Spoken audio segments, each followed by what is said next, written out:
Floods and landslides in Brazil kill at least 25.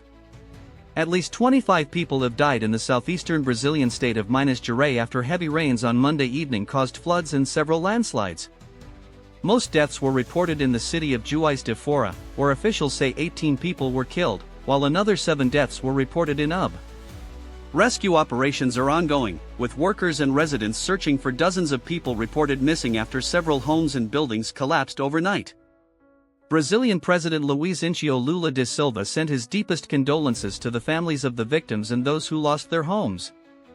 He also said that the government had declared a state of calamity in Juiz de Fora.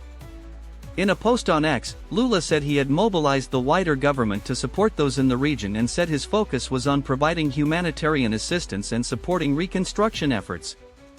He added that the government would act with the speed and force this moment requires. Around 440 people have been left homeless or displaced in Juiz de Fora alone, with the local government providing temporary shelter and asking for donations of water, food, clothing, and hygiene supplies. Mayor Margarita Salomo said the tragedy was the saddest moment in her 5 years in local government and declared 3 days of official mourning in memory of all the people in Juiz de Fora who lost their lives.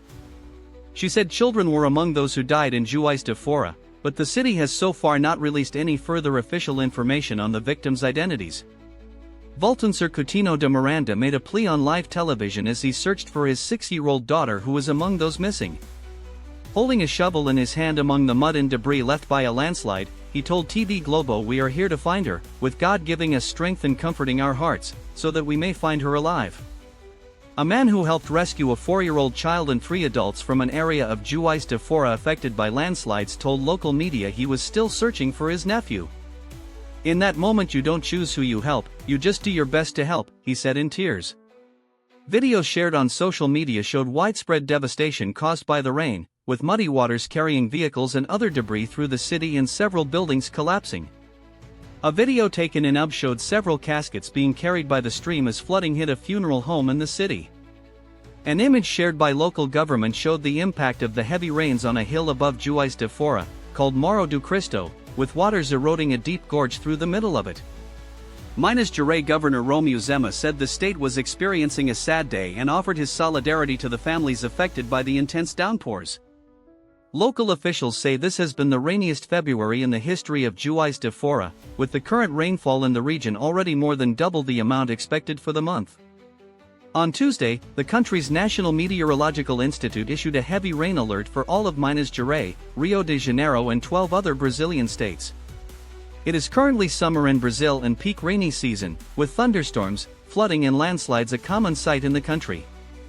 In 2024, almost 200 people were killed in the southern state of Rio Grande do Sul, with heavy rains, flooding and landslides impacting more than 2 million people. 2 people died when a tree fell on their car during a historic winter storm that has also delayed flights and left thousands without power. Recent deadly incidents in California and Europe are putting avalanches and how to avoid them in the spotlight. One journalist describes it as feeling like we are standing in a snow globe. The nor'easter storm already has left tens of thousands without power and led to thousands of cancelled flights. Weather warnings and travel bans are in place, as the storm causes power outages. Copyright 2026 BBC. The BBC is not responsible for the content of external sites. Read about our approach to external linking. You have reached the end of our in-depth report. For more deep dives, please subscribe to Neuron News Global. Stay informed, stay ahead.